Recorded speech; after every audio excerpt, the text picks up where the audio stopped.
Hello, friends, and welcome to another episode of Cinemondo Trailer Reactions with our special guest, Mark Maddox. Artist in residence. He's actually, I think people, this has been acknowledged scientifically, he's the best artist in the world. Yeah, I think I've heard that. It's in the history books. Don't say that. Don't say that. Now you have to prove it. Holy crap. No, but he also loves movies like us. He's quite good as an artist. I like cartoons. Yeah. He likes cartoons. But this is not a cartoon that we're covering at all.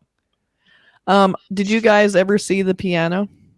Yes. Holly Been a Hunter long time, but yeah, it was good. Right. Yeah. This is the same director, Jane Campion. And her movies are always a little complicated because I feel like she has protagonists and antagonists, but they're never just that. That's always this sort of complicated, you can sort of see, you can relate to certain motivations in both characters. And so it makes them a little less about like, oh, he's doing this and she's doing that or whatever. And I think this is sort of more in that line. I guess it's based on a book, and it stars Benedict Cumberbatch and Paul Dano and Jesse Plemons. Cool. Always good. Oh, yeah. That's a good cast. Yeah, really good. And Kirsten Dunst, who's married to Jesse Plemons, she's in it too.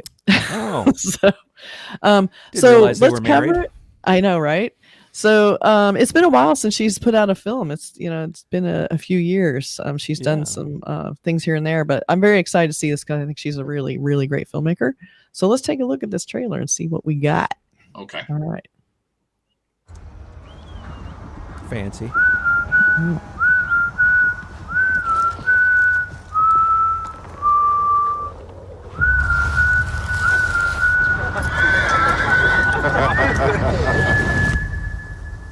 He's just a man. Only another man.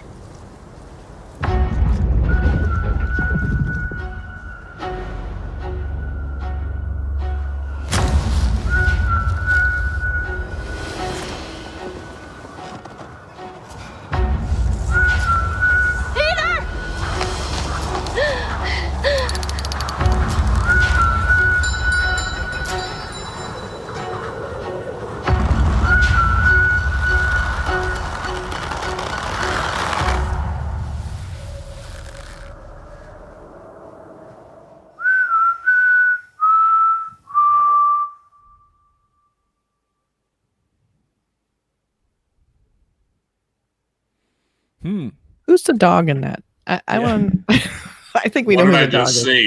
I know. I don't have any idea what the story is. I know. It's a Western. It looks nice. Yeah. It looks nice. It doesn't look nice. It doesn't look nice at all. Does not look nice. But I mean, as far as the aesthetic, Mm-hmm. the way it's shot, the lenses they used. Yeah. It does. It looks like there's some kind of undercurrent. Nefarious. Yeah.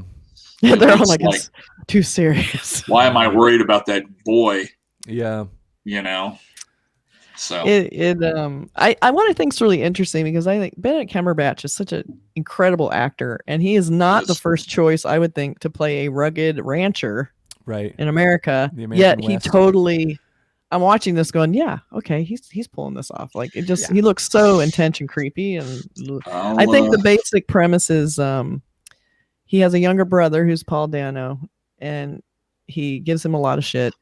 And when he goes to get married, he starts terrorizing the woman's younger son that she brings with her. Something like that. I haven't read the book, but I hear it's really supposed to be pretty disturbing. Yeah. But it's a sort of toxic masculinity kind of thing. Yeah. It came over in the preview. If that's if your description of the book is close, it showed in the preview. I'm like, I may have got some of the names mixed up because this is really the first time I've kind of watched it. I just got in a very, very peripheral some information. I do love her. Beautiful film. It looks like a beautiful film. This is I am dealing with so limited information, but if I were to go to a gut level reaction of watching it, the only thing I could think of when I was watching it was Straw Dogs. Oh yeah. Maybe so. I mean, I was sort of like, this is really bad that you guys are here kind of thing. And I don't mean in a horror film, there's a ghost that's going to drag you up to the ceiling kind of crap. I mean, this is like bad. Oh, sorry. The brothers are Jesse Plemons and Benedict Cumberbatch. Yeah. Okay. They're the brothers. And a little bit of a little tiny bit, but not so much of There Will Be Blood. There was a little bit of that feeling to it too, just a tiny bit. Well, one thing that a book I read a long time ago and then immediately read it again, and every so often I read it again, is Blood Meridian by Cormac McCarthy. It's a harsh book. It's really kind of intense, but you really have to read it a second time, I think. But it's American West, and it's dark, very, very dark, and I think there's a lot of those existential westerns from the old days, from the old Western days. Sure. The Sergio Leone things, and then some of the American-made ones like Ride the Whirlwind, and all those, those kind of things, where you get into the existential stuff about the old West and the things that are happening that probably really did happen. Because so many of the Westerns from the old days, I think, were just like, this guy's a quick draw guy and he's come to town, he's going to rob a bank. And it's like all this sort of that kind of thing. But there's so much, I think there's this mythological layer to the Old West. Sorry, got a package delivered. But the Old Benedict Cumberbatch. He's here to come and get you. But the Old West has there's so many stories to unfold out of that setting, and that the aesthetic and all that kind of stuff. It just looks good, when you have people in those costumes riding around on horses in those landscapes. It's got this built-in gravitas of time and space and all that. It's a mysterious time, but no law and all that. So I like Westerns. I used to not like them so much. That's the way I was. There is a weird thing, and I want to put this out there about Westerns. I think it was Louis L'Amour or somebody I was listening to an interview with one time, or reading an interview, and he did say that one of the things about these sort of more intense Westerns, like High Noon and everything beyond High Noon, where things got ugly.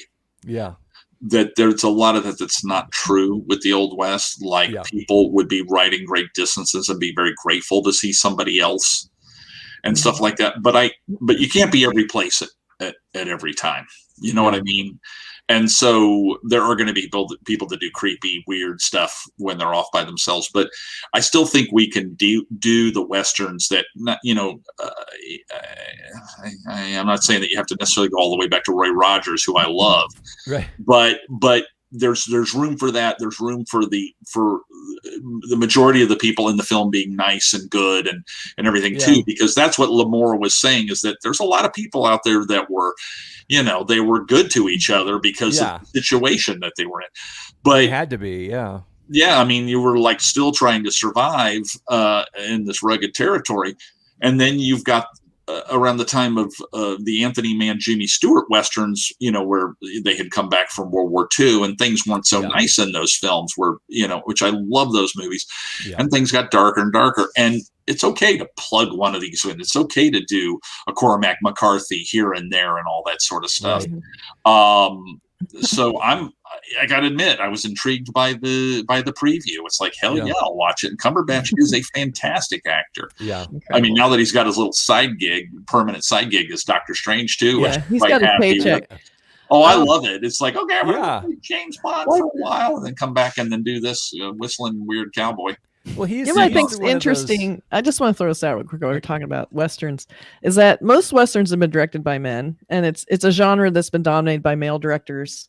It's been a male story most of the time. The women are usually just kind of side characters. And I think it's going to be interesting to see a Western like this. It's sort of Western, directed by a woman and taking on like more like how it feels to be a woman surrounded by this kind of toxic masculinity of the time. And the competitive nature between like the two brothers, and she's like stuck in the middle, and then she has a young son who's having to see all this, and obviously he doesn't fit in. He's not the rugged, cowboy that the Benedict Cumberbatch character wants him to be, apparently. So he's going to try and man him up or whatever. I don't know what's going on there, really. I'm more worried about that. I mean, I'm getting I'm getting a Brokeback Mountain against his will sort of vibe. It seems like there's an overtone. I can't tell if that's just because he's trying to freak the kid out or say, who knows. But I do think it's really interesting to see how a woman will take this on from that perspective of being kind of the outsider on most of this genre. I think it'll be very interesting to see that. So, I mean, I'll pretty much see anything. I guess this is her first film in 12 years for some reason. Wow. Like, God, geez. So I'm very excited to see this. And, and the actors, just top of the game actors. Yeah. So this should be pretty incredible. Probably not pleasant. Doesn't look very pleasant, but it does look very intense and emotional. And I don't think it's be a very simple story at all. And, he'll probably be a bad guy, but also you're probably going to relate and see like what's driving him to be a bad guy. And maybe he has, complicated, motivations that lead him to like want to dominate everyone around him for whatever reason. So I don't know. It looks pretty intriguing. Yeah. Yeah. I mean, I think it looks very interesting. I will definitely be watching it for sure. Yeah. Definitely. Yeah. For sure. Look gorgeous. For sure. All right. Wow. That was a bit of a workout trailer. Yes, indeed. Yeah. All right. So if you guys have any comments about this, tell us below what you think of this new Jane Campion film with Benedict Cumberbatch. Yeah. All right. Okay. Here we go. We're going to ride off into the sunset. Bye. All right. Here we go. Bye, everybody. Toodles, as they used to say in the Old West. Toodles.